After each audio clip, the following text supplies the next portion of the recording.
Vamos começar a aula de hoje. Então, hoje a gente começa o conteúdo da unidade 4, se eu não me engano. E aí a gente vai começar a tratar propriamente dos grupos de angiospermas.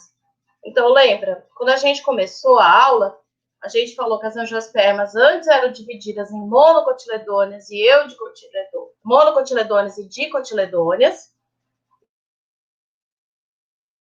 E aí a gente teve uma separação a partir de filogenia. Então, lembra, a gente está aplicando aqueles conceitos que a gente aprendeu de ancestral, derivado, grupo monofilético, sinapomorfia, são essas características que a gente está atualizando e olhando. Na hora que a gente analisa todo esse perfil, eu começo a separar as angiospermas de uma outra maneira, que é uma classificação que a gente segue até hoje chamada de APG, que é uma sigla em inglês, que na hora que a gente traduz significa grupos filogenéticos de angiospermas. A gente já está na quarta versão dessa classificação, mas basicamente os grandes grupos continuam os mesmos. Então a gente tem lá os primeiros grupos de angiospermas, são os primitivos, aqueles lá do comecinho da filogenia, que são as paleoervas, que não é um grupo monofilético. Vocês vão ver que são ordens separadas. A gente tem magnolídeas, que é um grupo monofilético. Depois a gente tem as monocotiledôneas, que também é um grupo monofilético, e as eudicotiledôneas, que também é um grupo monofilético. Por que a gente tem agora essa divisão em 4? Porque dentro das dicotiledôneas, principalmente, a gente tinha uma série de plantas que não conseguiam seguir aquele padrão de eudicotiledôneas. Quais são eles? Então, lembra? A gente separava monocotiledônea de raiz fasciculada, dicotiledônea de raiz pivotante, monocotiledônea tem pólen com uma abertura, dicotiledônea tem pólen com 3 aberturas, monocotiledônea tem inervação das folhas em paralelo, dicotiledôneas em reticulado, flor trímera para mono, flor tetrâmera ou pentâmera para dico, câmbio vascular desorganizado, sem câmbio para mono, câmbio vascular organizado com a presença do câmbio para dico.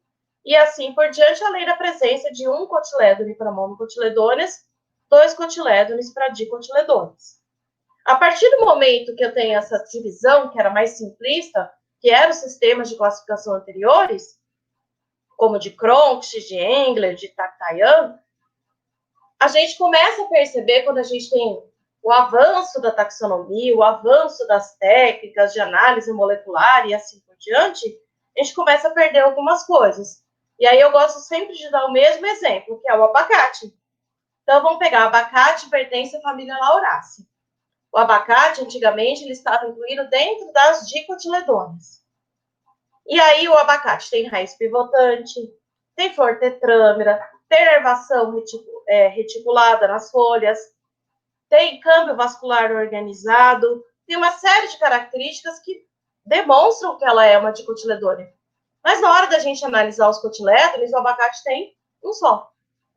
E aí? Ele é mono ou ele é dico? Nesse momento, a gente começa a perceber que a gente tem características que vão destoar desse grupo. E aí começou a analisar com mais cuidado e descobriu que o abacate não é nem monocotiledônea, nem dicotiledônea. Ele pertence a um grupo à parte. E a partir disso, a gente começou a analisar os outros grupos de plantas, cada uma das famílias, e a gente começou a separar. E aí a gente separa elas em 4 grupos. E aí eu vou começar agora, vou compartilhar nossa tela para a gente falar. Fazendo família sem Por favor, desliga o microfone. Pelo amor de Deus. Saiu. Aí a gente vai começar a falar desses primeiros grupos de angiospermas. Por que eles estão lá no comecinho da filogenia? Por que eles são considerados primitivos? E também a gente vai falar um pouquinho da diversidade deles. Então, eu vou compartilhar minha tela.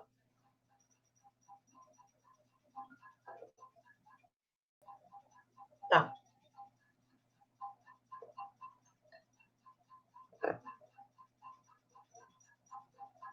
A gente vai começar a falar dessas primeiras angiospermas, que são as angiospermas basais. Basais porque elas estão na base da filogenia, são os primeiros grupos de angiospermas a surgir, que são as paleoervas e as magnolídeas. Só para vocês terem uma ideia, o nome já dá um indicativo. Ó. Paleoervas, paleo vem de antigo. São aquelas plantas herbáceas mais antigas. Então, só para vocês terem uma ideia. Então, desse universo de 300 mil plantas, a gente vai analisar as famílias ali dentro. Como eu disse lá no comecinho da disciplina, a gente não vai ver tudo. É impossível a gente analisar todas as famílias. A gente vai concentrar nas famílias que têm importância econômica e nas famílias que têm importância evolutiva, como é o caso dessas primeiras que eu vou falar para vocês. E quem são esses grupos basais? Então, eu peguei uma filogenia baseado na APG e a gente pega, são os grupinhos lá do comecinho. Eu coloquei o slide deitado porque é mais fácil a gente cabe a filogenia inteira aqui para vocês verem. Então, quanto mais no começo, mais primitivo, quanto mais para o final, mais derivado do grupo E. Então, a gente pega lá as magnolídeas, as paleoervas, são aqui, ó, as que estão circuladas nesse quadradinho vermelho. O que eu quero que vocês prestem atenção? As magnolídeas são as plantas contidas nessa chave aqui, ó. Se a gente puxar, todo mundo vem de um único ancestral comum. Na hora que eu pego as paleoervas, na hora que eu puxo, cada uma delas vem de um ancestral. Esses grupos são parafiléticos, ó, um do ladinho do outro. Essas são as plantinhas primitivas. Então, são os grupos de plantas com maior número de caracteres plesiomórficos, ou seja, primitivos das angiospermas. Agora eu virei a filogenia para vocês verem quem são. As paleoervas são chamadas de cladonita ou de graduana. Então, na hora que vocês... Eu deixei 2 vídeos lá no AVA para vocês darem uma olhada. Eles vão falar graduana, que é a mesma coisa. Então, são esses grupinhos do comecinho e as magnolídeas são essas aqui. Por que chama Ana ou Anita? Depende da tendência do pessoal. Antigamente falava Anitta, agora chama Ana. Porque é formado pelas iniciais de algumas das famílias que estão presentes dentro das paleoervas. Lembra? Todas elas são ali grupo parafilético. Amborelaceae, Nymphaeaceae, Iliciaceae, Trimeniaceae e Austrobaelaceae. Então, essas aqui, elas formam o clado Anita. E aí, como eu disse lá no comecinho, elas não são monocotiledôneas, nem eudicotiledôneas, e elas formam o grupo ali do complexo das angiospermas primitivas, sendo um grupo parafilético. A gente dá esse nome aqui, ó, graduana, ó, Amborelaceae, Nymphaeaceae e Austrobaelaceae, que é o nome da ordem que está aqui, ó. Por isso que é graduana. Chlorantaceae é uma família que está meio perdida ainda, eu vou explicar lá no finalzinho da nossa aula. Na hora que a gente pega, e aí isso daqui vai ser um padrão para todas as aulas de taxonomia. Tudo que eu colocar em azul é sinapomorfia. Então, o que é uma sinapomorfia? Uma característica compartilhada por todos os membros de um grupo. Então, as plantas do graduana têm óleos essenciais, tem elementos de vaso com pontuações escalariformes. E aí, se vocês lembram das aulas de anatomia vegetal, a pontuação escalariforme é uma das pontuações mais simples que a gente tem. Depois a gente tem tipos mais complexos de pontuações lá no xilema. Flores com simetria radial. Os carpelos e os estames são distintos entre si, mas eles são pouco desenvolvidos. Então, vocês vão ver que em algumas plantas, ele é tão pouco desenvolvido que a gente, às vezes, não consegue diferenciar o que é o estigma, o que é o estilete e o que é o ovário, que são as 3 partes que formam o carpelo. Então, muitas vezes, a gente não consegue distinguir isso, porque é uma estrutura única. O pólen é com uma única abertura. Isso vale para toda angiosperma primitiva. Então, vocês vão ver que essa característica vai se repetir para paleoervas, vai se repetir para magnolídeas e vai se repetir para monocotiledôneas. Isso só vai mudar quando a gente chegar nas eudicotiledôneas. Os embriões são sempre muito pequenos, e em algumas plantas, por isso que eu coloquei em negrito. Os carpelos nem são totalmente fechados. Lembra? É o carpelo fechado, que depois de fecundado, forma um fruto. Em alguns casos, vocês vão ver aqui em algumas famílias, os carpelos são só encostados entre si, a folha carpelar. Se eu consigo abrir, se eu romper essa secreção, eu consigo abrir ele novamente. Então, só para mostrar o grau de primitividade que essas plantas apresentam. Então, só para vocês terem, antigamente a gente trabalhava elas como paleoervas e magnolídeas, e a gente dividia então esses dois grupos de maneira para facilitar a nossa vida.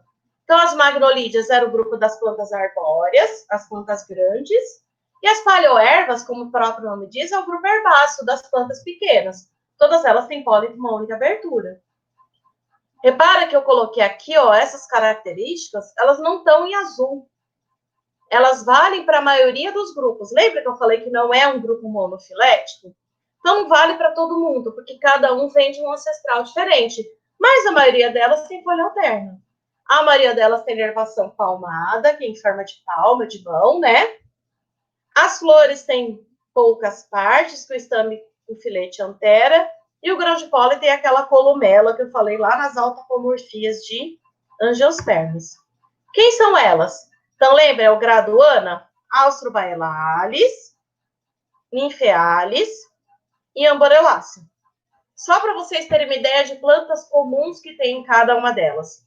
As Austrobaellalis, que é uma ordem, ó, lembra? Alis é final, é terminação para ordem. Dentro da Austrobaellalis, a gente tem a família Iliciaceae.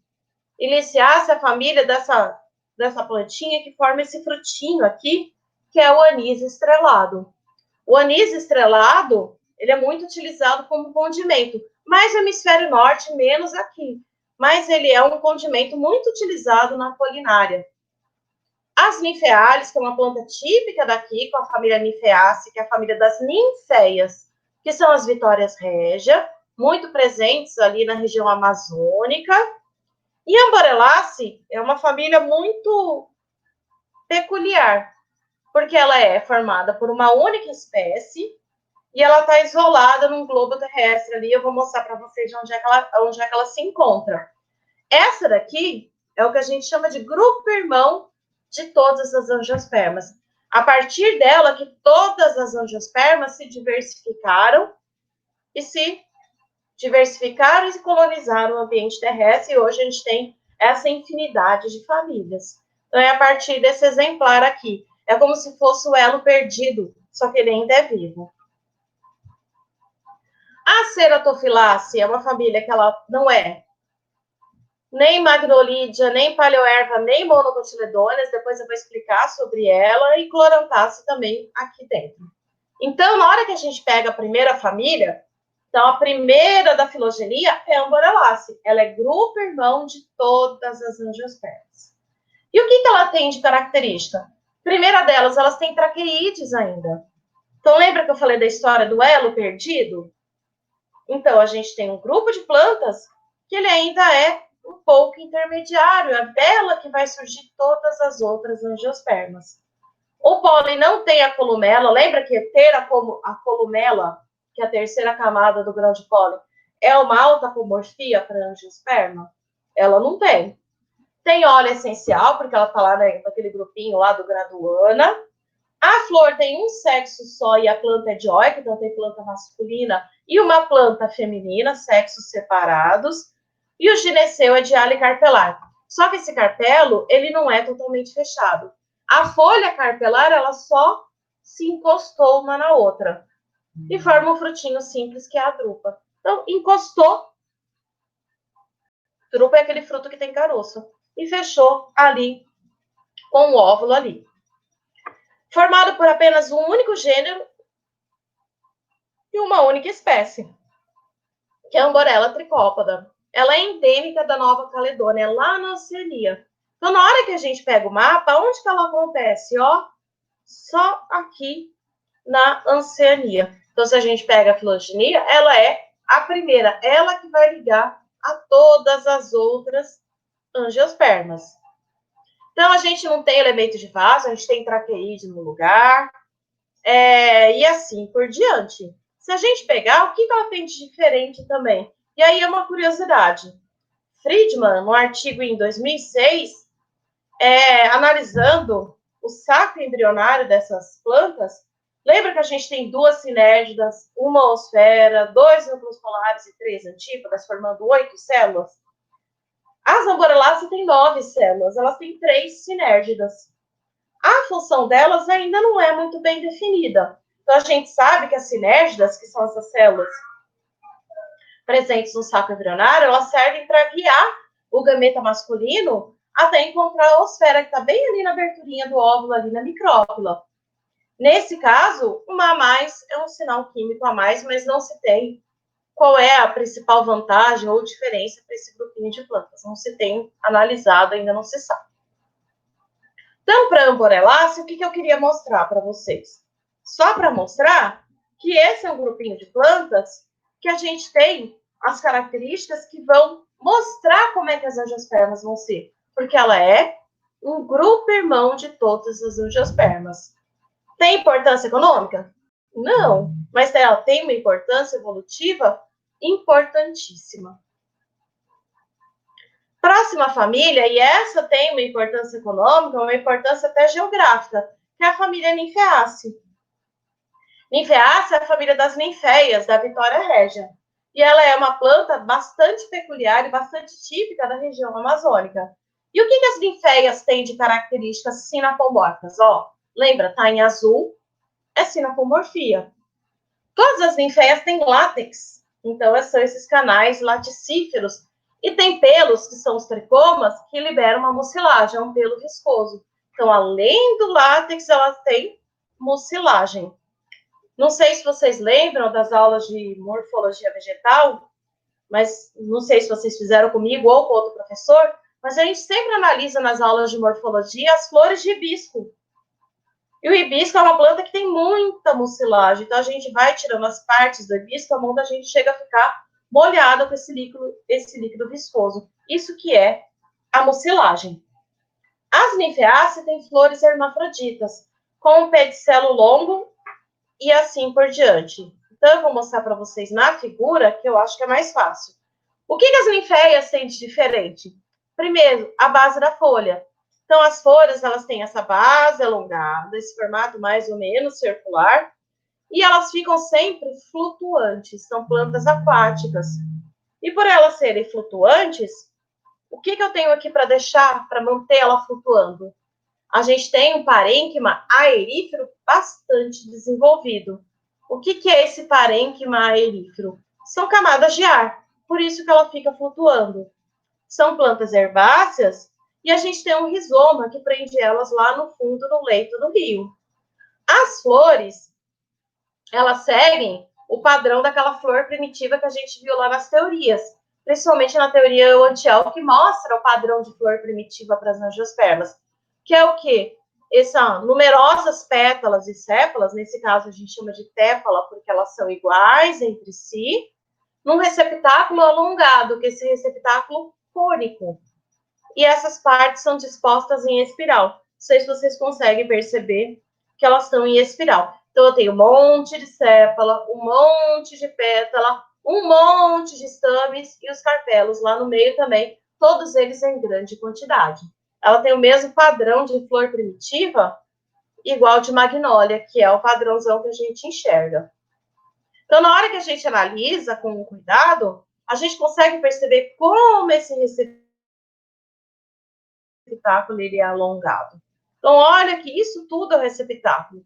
Nas demais flores, o que a gente enxerga? O receptáculo plano, que é geralmente só esse prato aqui, com a sépala e a pétala inseridas aqui. Um ciclo de pétala, um ciclo de sépala.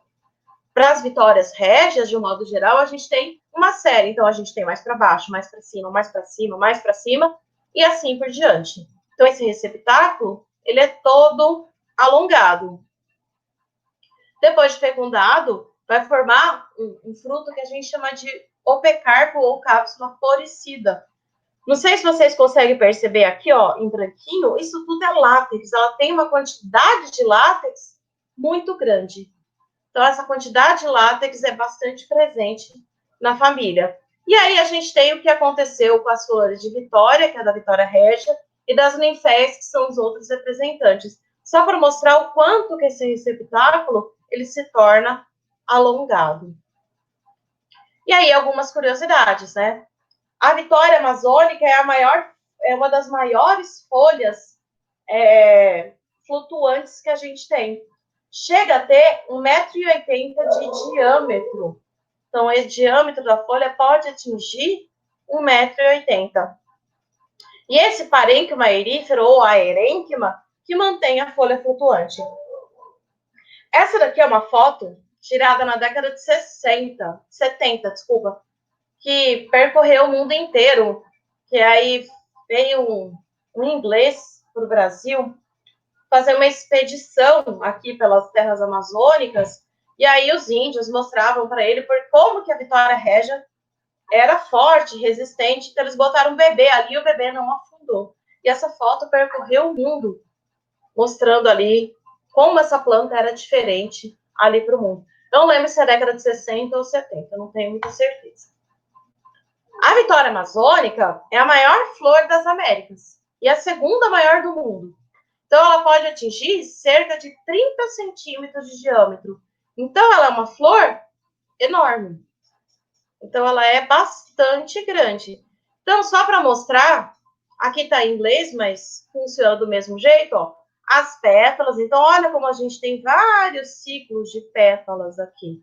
Para mostrar que esse carpelo, ele é alongado, cônico, né? Pelo que a gente chama. Então, a gente tem os estames, os carpelos, a gente tem uma série de carpelos estéreis também na planta. E o que a gente tem de curiosidade? O suco tirado das flores, da folha, desculpa, ele pode ser usado para tingir os cabelos. Esse suco é semelhante a uma rena. E aí usa-se para pintar, para colorir os cabelos, para fazer pinturas corporais pelos índios e assim por diante. Próxima família, e aí eu volto à ordem, e a família que interessa aqui dentro é a ordem Alstrobaelaris. Então, lembra, graduana, Amborelaceae, Nymphaealis, que tem a família Nymphaeaceae ali dentro, que é o N, né? O A de Amborelaceae, o N de Nymphaealis, e o outro A é da ordem Alstrobaelaris. Que aí a gente tem a principal família que importa aqui dentro, né? Que interessa pra gente, é a família Lisiaceae. Então, dentro da Alstrobaelaris, eu tenho Alstrobaelaceae, Iliciaceae e Trimeniaceae. Para a gente, interessa a família Iliciaceae, que é a família do anis estrelado. Então, os frutos são folículos agregados que formam uma estrela. E essa é uma das principais sinapomorfias. Então, na hora que a gente pega, cada um desses, ó, é um gineceu diário carpelar. Então, cada um desses é um carpelo. Como são vários carpelos dentro de uma única flor, eu formo um frutinho que acaba ficando agregado aqui, ó. Eu lembro da história do fruto múltiplo ou agregado? Então, olha lá, um carpelo, dois carpelos, três carpelos. Quanto maior o número de pontas da minha estrela, maior o número de carpelos que a gente consegue enxergar dentro da flor. E é essa flor, dentro do fruto. E é esse frutinho que se utiliza para dar sabor, para usar como condimento, porque ele tem uma quantidade muito grande de óleo aromático. Usa o fruto inteiro para fazer infusões. O gosto do anis. O anis não é uma planta tão utilizada aqui no Brasil, mas lá fora é muito utilizado. Existe uma balinha americana chamada de alcaçuz, que ela tem o gosto de anis. Há um tempão atrás, eu acredito que vocês eram tudo muito pequeno, ou nem nascido, tinha uma bala da Kids, da marca Kids, que era de anis. Então era dessa. Hoje não tem mais, é uma pena. Eu adorava. Ela era branquinha, tinha esse gosto de anis. E o anis, ele também serve para saborizar algumas outras coisas. Não sei se vocês já ouviram falar de uma bebida chamada de absinto. O absinto é a bebida da morte, proibida numa série de países pela quantidade de álcool, de teor alcoólico que a bebida tem. Se eu não me engano, é de 70% a 90% de teor alcoólico, a média de 80% quase de teor alcoólico. ela é super forte e ela é saborizada com o anis. E ela tem esse gosto peculiar. Então, só para mostrar que a gente tem outras espécies, mas o que interessa para a gente é Iliciácea com gênero Ilícium. Repara como a florzinha também segue aquele mesmo padrão das magnólias, que é em espiral, várias pétalas e sépalas iguais entre si, igual da ninféia também.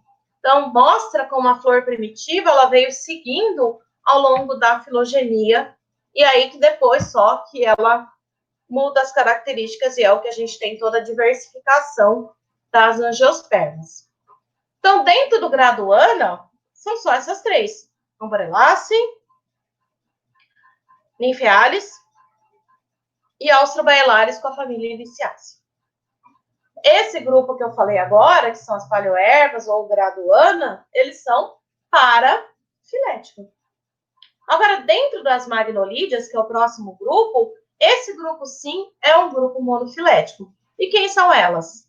Então, na hora que a gente tem lá o grado Anita, né, separadinho, ou Ana, a gente tem todas essas famílias que estão aqui dentro. A gente vai estudar todas elas? Não. Então, quais são as famílias que a gente vai estudar? Primeiro que a gente vai trabalhar com ordens, Magnolialis, Lauralis, Piperalis e Vinteralis. E dentro de cada ordem, a gente vai escolher as famílias com importância econômica. Então, na hora que a gente abre, quem são as magnolídeas? É formada por essas 4 ordens. Magnolialis, Lauralis, Canelalis e Piperalis. Então, são o grupo lenhoso, né? Então, lembra que a gente separava de árvores e ervas? Esse é o grupo lenhoso. Então, aqui a gente encontra árvores, arbustos, até lianas lenhosas. É um grupo monofilético. Então, todas elas, não importa de qual ordem cada família veio, derivam de um único ancestral comum. E é o complexo ancestral das angiospermas, porque tem o maior número de características primitivas. E aí, a sinapomorfia são todas essas em azul. Então, o que a gente tem de características sinapomórficas? As folhas são coriáceas. Coriácea é aquela folha que, na hora que a gente sente o tato dela, toca ela, elas têm um toque de couro. Então, elas têm essa consistência de couro. A maioria delas é alternas, mas eu tenho um grupo ou outro opostos. Estômatos parasíticos, não lembra lá de anatomia vegetal, os estômatos paralelos entre si. As flores, e isso daqui, ó, vem lá da nossa teoria euantial. Então, não esqueçam dela. Flores com numerosas partes livres em espiral. Semente tem arilo. Arilo é um tegumento que a gente chama de tegumento suplementar. O que é o tegumento suplementar? Então, lembra? As sementes, elas têm a casca, né? Que geralmente são duas, né? 2 tegumentos, testa e tegma. E ela tem uma coisa a mais, que é o arilo. Então, quando vocês lembrarem de arilo, lembra do maracujá. Então, o maracujá tem a sementinha, aquela parte, aquela película laranja em volta, que da onde a gente tira até o suco do maracujá. Isso é o arilo. Tem floema estratificado, pólen com uma única abertura. E os vasos são elementos de vaso, não tem traqueide, mas eles têm pontuação do tipo escalariforme, que é a pontuação mais simples que tem. O perianto, né? Então, lembra, perianto é cálice e corola, em espiral ou em números de 3, mas a maioria delas é em espiral. Então, na hora que a gente lê, ó, as magnolídeas são essas, e a gente começa aqui pelas magnoliares, que é a primeira ordem ali delas. Então, na hora que a gente analisa as ordens, eu tenho todas essas famílias. Canelari, a ordem Canelaris tem a família Canelácea e Vinteraceae. A ordem Lauralis tem todas essas famílias. Magnolialis tem todas essas famílias. E Piperalis tem todas. A gente vai estudar algumas famílias de cada uma dessas ordens, só as que têm importância econômica. Então, dentro da ordem Magnolialis, que é a primeira ordem. Então, vamos lá. Ó. Magnolialis, a gente vai estudar a família Magnoliaceae. A gente vai estudar também a Nonácea, que é a família da magnólia. Então, eu sempre vou falar o nome da família e eu vou colocar sempre o nome do representante com maior importância econômica. No caso de Magnoliaceae, é a planta magnólia. O que a gente tem de características de sinapomorfias. Os nós com muitas lacunas, é multilacunar, então na hora que a gente faz o corte anatômico do nó, lembra, nó da folha, onde está a gema, a gente encontra uma série de lacunas. Tem estípula na gema terminal, isso daí é bastante comum. A flor é solitária, não é em inflorescência, é uma flor só, única, geralmente terminal, com receptáculo alongado e arranjo espiralado, e o fruto é um folículo. Então, na hora que a gente pega a distribuição geográfica da família, eu tenho representantes na América, de um modo geral, e representantes asiáticos, de um modo geral. Então, a gente tem 3 gêneros dentro da família, Magnolia, Michelia e Liriodendron. E no Brasil, a gente tem pouquíssimas espécies, a mais representante é a Magnolia ovata. Se eu não me engano, só tem essa mais uma. Eu não consigo lembrar qual é o nome da outra. Mas a gente tem apenas uma ou duas espécies representadas aqui no Brasil. E esse daqui é o padrão da flor. Então, na hora que a gente analisa, na hora que a gente vai analisar com a teoria da flor primitiva, é só ver a flor da magnólia. Então, a flor de antigamente, a primeira flor que surgiu, ela é muito semelhante à flor da magnólia. Então, olha lá, pétalas e sépalas iguais entre si, a gente chama isso de tépala, em arranjo espiral. Uma série de estames e carpelos, todos eles no receptáculo. Ó, isso tudo é o receptáculo. Olha como ele é longo. Aqui é o restinho das tépalas que estão caindo ali, que está formando o fruto. E vai formar esse folículo ali agregado, que é um monte, lembra? O gineceu é de alicarpelar. Então, vai formar o fruto agregado, que são vários provenientes de um gineceu ali de alicarpelar. Então, em Magnoliaceae, a gente tem um representante que é a magnólia. Uma outra família dentro da ordem Magnoliaris que é muito importante é a família Nonaceae. E aqui a gente já tem representantes importantes como plantas frutíferas, por exemplo, e algumas espécies florestais, pouquíssimas, mas a gente tem ainda. Por exemplo, a graviola e a pinha como representante das frutíferas. Graviola, pinha, e aí a pinha, ela tem milhares de sinônimos espalhados pelo Brasil inteiro, que é fruta do conde, pinha, atemoia, são todas variações ali da pinha. Na hora que a gente analisa, as duas sinapomorfias são elementos de vaso com perfurações simples e o crescimento gradual da flor em tamanho antes da abertura. Então, como é que funciona? O botão de flor, geralmente surge o botão de flor, ele abre e a flor aumenta. Nesse caso, o botão de flor aumenta de tamanho primeiro e depois só que ele abre. Então, ele cresce e depois abre. A gente consegue perceber, para quem faz florestal, uma das características da família Nonaceae é a casca fibrosa. Então, a gente vê aquele aspecto fibroso da casca, a gente já tem uma alternativa, a gente já sabe bem o que é a Nonaceae. Folhas alternas e muitos estames. E aí vem o padrão da flor. Na hora que a gente pega a Nonaceae, se a planta está em fase reprodutiva, essa é uma característica muito fácil de se ver da flor. Repara como a flor é carnosa. Aqui em números de 3, ó, sépala, e essa daqui são as pétalas. Tudo isso daqui são estames e carpelos. Bem miudinhos aqui. Isso é um padrão bem típico para as anona. Então, é muito fácil de perceber que é a Nonaceae. Tem uma consistência super carnosa, bem grossa, bem consistente. Então, a Nonaceae não é uma família muito difícil de se identificar. Na hora que a gente chega nas espécies, aí que o buraco é mais embaixo, dá mais trabalho para identificar. Então, a gente tem esse padrãozão de flor, que quando desenvolve, isso daqui é uma graviola, a nona muricata. Se transforma nesse frutão aqui, que é a graviola. Olha aqui a doguete, que é um outro gênero. Esse padrão de 3 aqui, ó, 3 sépalas, 3 pétalas, muitos estames e carpelos. Na hora que forma o frutinho da xilópia, principalmente, ele forma esse frutinho que parece uma hélice aqui, é bem interessante. Isso é bem típico de Anonaceae.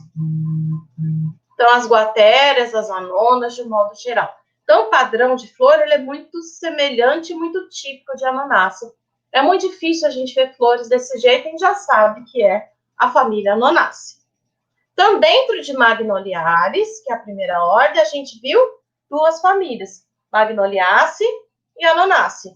Próxima ordem Lauralis, que a gente vai ver uma única família, que é a família Lauraceae. Família Lauraceae é a família do abacate, da cânfora, do sassafrás, do cinamomo e assim por diante. Principais características: folha alterna, espiralada, com margem inteira. O fruto é uma drupa. Então, quando a gente estudou em morfologia, o primeiro exemplo de fruto drupa que a gente dá é um fruto que tem caroço e a gente lembra do abacate como principal representante. O embrião é grande, com um cotilédone carnoso sem endosperma. Então, vamos dar uma olhada? O que é muito típico de Lauraceae? Lauraceae é a família da canela também. Muito típico de Lauraceae é a presença de óleos essenciais. Então, na hora que a gente pega, por exemplo, a folha do abacate, da canela, da cânfora, a gente sente um cheiro diferenciado. Então, esse cheiro, folha de abacate tem cheiro. E esse cheiro é muito típico da família. Isso é uma característica importante. E aqui o padrão da flor é sempre 4. 4 pétalas, 4 sépalas e assim por diante. Então, na hora que a gente pega a distribuição da família, ela é quase que nos trópicos todo, tirando áreas de deserto, áreas mais secas, formando esse frutão aqui, que é o abacate. Então, o que a gente percebe também, as folhas da família Lauraceae, elas sempre têm... Essa daqui é uma folha jovem, por isso que ela tá com essa cor diferente, né? Depois ela fica verde, mas ela sempre tem esse aspecto brilhante. Então, ela tem esse brilho nas folhas que tem a ver com as impregnações. E esse é o padrão da flor. 4 pétalas, 4 sépalas, e a gente enxerga uma coisa que é muito típica de Lauraceae. Esses aqui são os estames. Então, olha lá as anterinhas. Vocês estão vendo que tem um buraquinho aqui? Essa é a deiscência da antera valvar, que é uma tampinha que abre e fecha para liberar o pólen.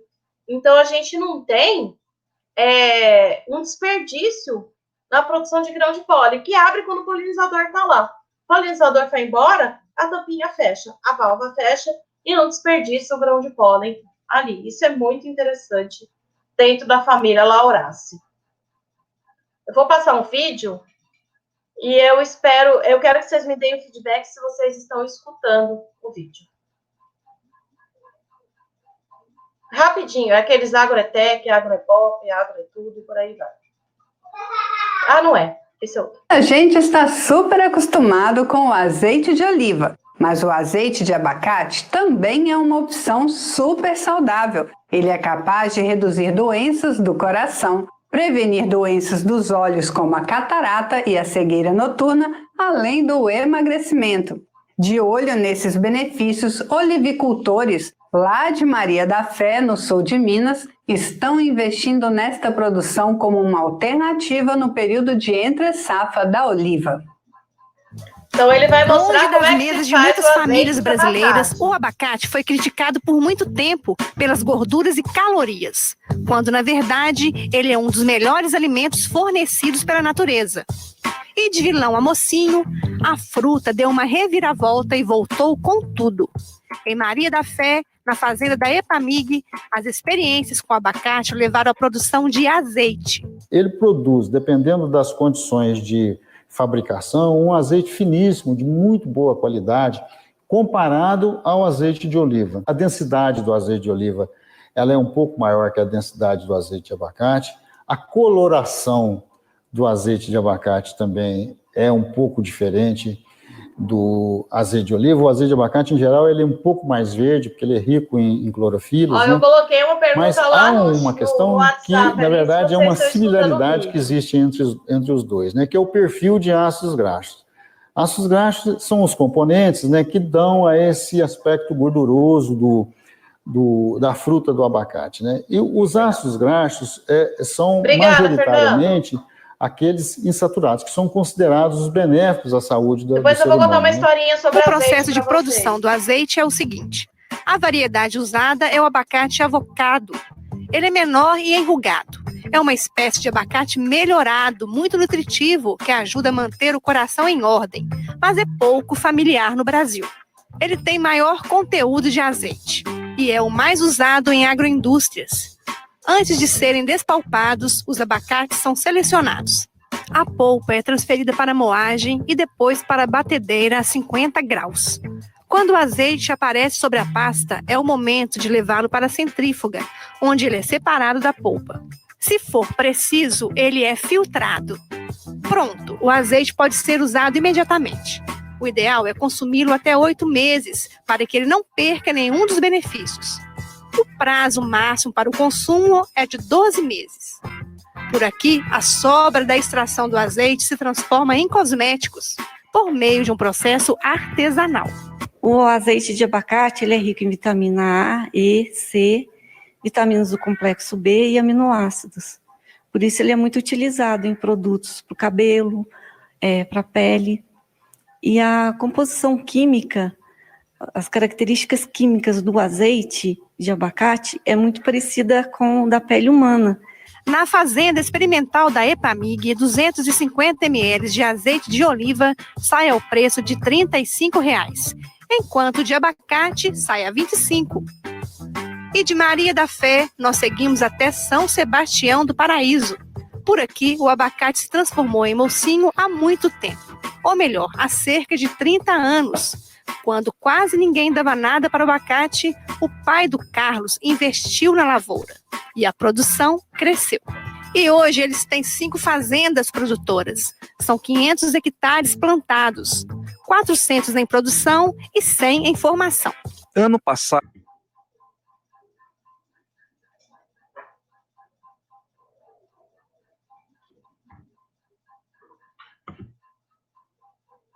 Cadê? Deixa eu só voltar aqui. Então, não vou depois eu volto com o compartilhamento. Só para vocês terem uma ideia, que a gente tem outras alternativas que não só o azeite de oliva. A gente pode fazer azeite de abacate. Há um tempo atrás, não sei se vocês conhecem, o professor Ricardo Carvalho, ele dá aula de extensão rural, se eu não me engano. Ele estava tentando montar um empreendimento com esse óleo de abacate, para tirar o azeite do abacate. Eu vi para vender no Machado já. E é super bacana. Então, a gente, às vezes, pode ter um olhar pensando só na polpa da fruta, mas a gente tem coisas diferentes acontecendo. Então, eu gosto de mostrar coisas diferentes, assim, a partir de uma planta, para vocês verem como a gente tem diversidades ali. A gente pode tentar tirar o outro lado ali da planta. E o azeite do abacate é uma coisa que vem crescendo no mercado e ele vem sendo exportado também. Então, um olhar diferenciado sobre um produto. Então, eu vou continuar ali a apresentação, né? Então, deixa eu colocar aqui como apresentação, né? Então, só para vocês terem uma ideia, quando a gente vê um padrãozinho isso daqui é a formação do fruto. Lembra, ele parece um abacatezinho que está sendo formado. Então, isso daqui é muito Laurácea, é muito típico. Laurácea é uma família imensa. É difícil de se chegar na espécie. Então, a gente tem alguns especialistas, eu conheço um deles, assim, tudo quanto é planta Laurácea que aparece, a gente manda para ele, porque ele é especialista ali na família. A gente tem plantas tão diferentes ali dentro, como, por exemplo, o cipó chumbo, que é uma planta parasita. Então, só para vocês entenderem a diversidade. Dentro da ordem Canelares, a gente tem a família Vinteraceae. Vinteraceae a gente não tem, ó, você viu que está em branco aqui, ó, não tem nenhum representante aqui com importância econômica. Por que eu trago Vinteraceae dentro da ordem Canelares para vocês verem? Para a gente passar por todas as ordens que estão dentro do grupo das magnolídeas, mas para mostrar que esse é um grupo que mostra também o quão primitivo é. Então, a gente não tem elementos de vaso, a gente tem, dentro das drimes, principalmente, a gente tem traqueídeos, e aí a gente tem coisas muito primitivas. Dá uma olhada no gênero Tasmania, isso daqui é o carpelo, como mostra que eles não são fundidos para formar, eles estão só encostadinhos. Então, a gente traz esse para mostrar o tanto que é primitivo ali esse grupinho de plantas. E, por último, a ordem Piperalis. Então, dentro da ordem Piperalis, a gente tem algumas famílias, principalmente a família Piperaceae. Piperaceae é a família da pimenta do reino, que é do gênero Piper. Então, o que a gente tem? O caule tem feixes vasculares esparsos ou formando mais de um anel. Então, eu acho que vocês viram em anatomia aquele negócio de crescimento anômalo, um dentro do outro. Isso é muito interessante. E a inflorescência das Piperaceae ela é muito típica, porque ela é uma espiga. E o que é espiga? É essa inflorescência aqui. Então, olha aqui as espiguinhas mostrando. Essa é a espiga. O que é espiga? Um monte de flor, por isso que é uma inflorescência. Essas flores, elas são aclamídeas, ou seja, não tem pétala, não tem sépala. E elas têm só os órgãos reprodutivos, são flores hermafroditas, estames e carpelos aqui nesse eixo carnoso. Então, essa é a definição de espiga. As flores aclamídeas têm uma bráctea sempre na base de cada flor. Esses carpelos são unidos, é um gineceu gamo-carpelar e o frutinho é uma drupa. Aquela espiga que está aqui, quando fecundada, cada uma das florzinhas se transforma num frutinho. Então, olha lá os frutinhos, as bolinhas aqui do frutinho. Esse frutinho é o que a gente usa, que é a pimenta do reino, que é Piper nigrum, que é a pimenta preta ou pimenta do reino. É uma planta tipicamente brasileira, mas ela está distribuída ali nessa região que a gente chama de neotrópico, que é essa região mais estreita aqui dos trópicos, esse estreito aqui dos trópicos. Então, esse frutinho, ele é colocado para secar, e aí seco a gente moe e tem o tempero, que é a pimenta do reino, utilizado em larga escala no mundo inteiro, mas principalmente aqui no Brasil. Para mostrar aqui a bracteazinha no final de cada flor, né? Isso é muito interessante. A gente sempre tem essas nervuras, não sei se vocês conseguem ver, que elas não é paralelas, a gente chama de curvadas, isso a gente chama de palmadas. Ela tem essa nervação diferenciada também, formando, ó, as espigas são sempre aqui, ó, eretas.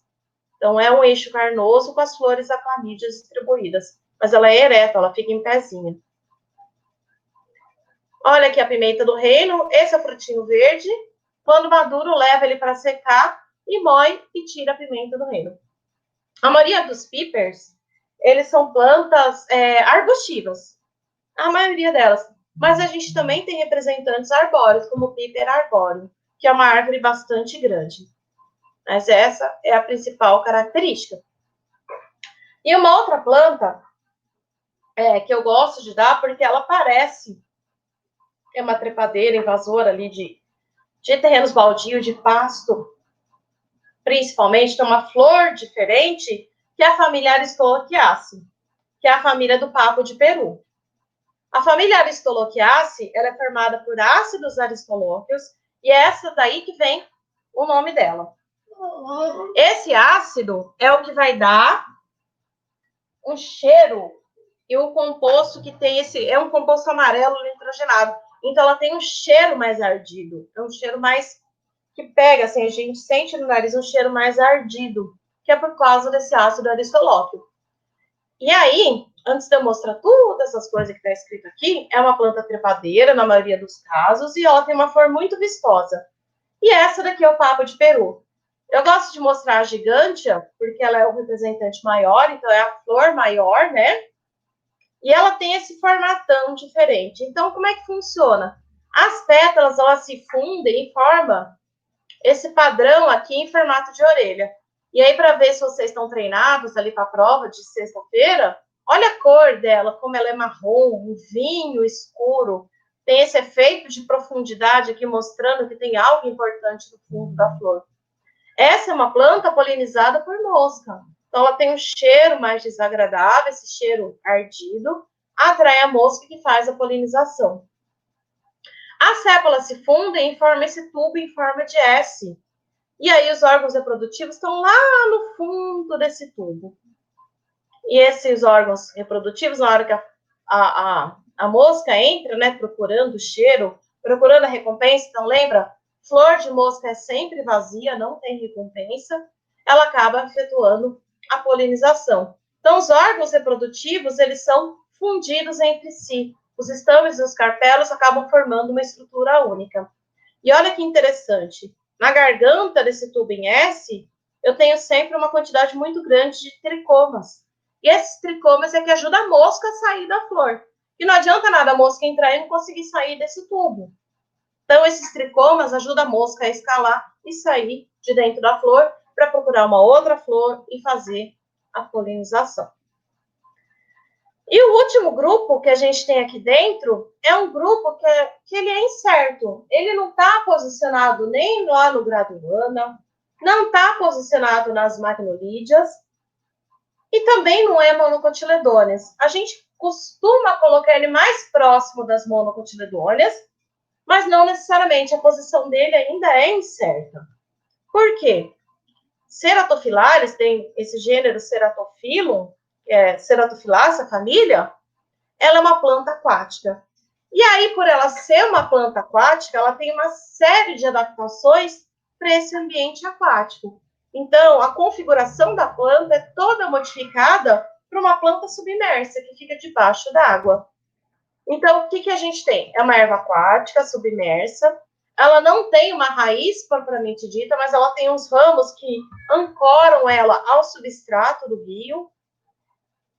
Esse caule, ele tem um canal central de ar, que é por isso que a planta, mesmo sendo submersa, ela é uma planta que fica ereta, mesmo debaixo da água. Esse canal central que ajuda a manter essa planta ereta. Ela tem uma quantidade muito grande de taninos. As folhas são verticiladas, então lembra? Verticilada é um tipo de filotaxia. Alterna é quando eu tenho uma folha por nó. Oposta quando eu tenho duas folhas por nó. Então, alterna é uma folha em cada nó. Oposta, duas folhas em cada nó. E verticilada é quando eu tenho mais do que duas folhas por nó. 3, 4, 5 e assim por diante. As flores são solitárias, unissexuais. E o pólen, ele é do tipo mais primitivo. E aí a gente tem essa plantinha. Ela forma um fruto bem diferente, que parece... O pessoal confunde muitas vezes o frutinho do Ceratophyllum com o ovo imaturo de arraia, que ele tem essas pontas ali nos frutinhos. Mas ela é uma plantinha aquática muito interessante e que a gente não posiciona ela. Deixa eu voltar aqui. Então, voltando aqui para a nossa aula, a aula de hoje é só sobre esses primeiros grupos. Então, as paleoervas, as magnolídeas, e eu gostaria que vocês não esquecessem que a gente tem prova sexta-feira. Então, sexta tem prova, não tem atividade lá, não tem tarefa, né? No AVA por conta da prova. Mas terça-feira que vem a gente continua a nossa unidade 4. A gente começa as monocotiledôneas. Esses dois primeiros grupos, eles são mais curtos mesmo, porque são as primeiras angiospermas.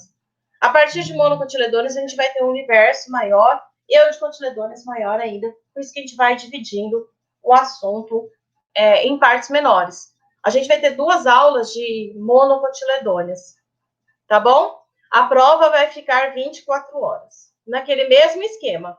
Então, na sexta-feira, ela abre às 8 da manhã, que é a hora do nosso plantão, e ela fica aberta até o dia seguinte, às 9. Então, ela vai ficar por 25 horas, ela fica 1 hora a mais. Que ela fica até o sábado, 9 horas da manhã, ela está aberta durante todo esse período. E aí, eu acho que eu já mandei no e-mail para vocês, mas reforçando. Quem perdeu alguma prova, alguma atividade, eu já coloquei as notas, não sei se vocês viram lá no AVA, naquele lugar onde a gente põe as notas, então, as avaliações já estão sendo pontuadas. Lembrem que a nossa nota ela é dividida por 6, a gente tem 6 avaliações, então a gente já está na metade do caminho. A última prova é uma prova presencial, que é a prova prática, que a gente vai fazer quando retomar as aulas presenciais, as atividades de laboratório. E o trabalho, ele vale meio ponto na média. Então, o trabalho é uma nota final a mais. E aí, alguém me mandou, dia desse, um WhatsApp perguntando se as tarefas que a gente faz valem nota. As tarefas que vocês fazem, elas servem principalmente para estudar, para as atividades, para reforçar o conteúdo, mas elas também contam como presença. Então, eu avalio quem está fazendo, quem está frequentando a aula e assim por diante. Então, tudo conta ponto. É o vídeo que eu estou falando. É o que está lá já liberado no AVA para vocês. Tá bom? Gente, eu vou tentar postar as aulas todas no YouTube. E aí eu vou mandar um link para vocês de cada aula. Aí eu tiro do meu Dropbox está ficando cheio. Tá bom? Eu vou interromper a gravação agora.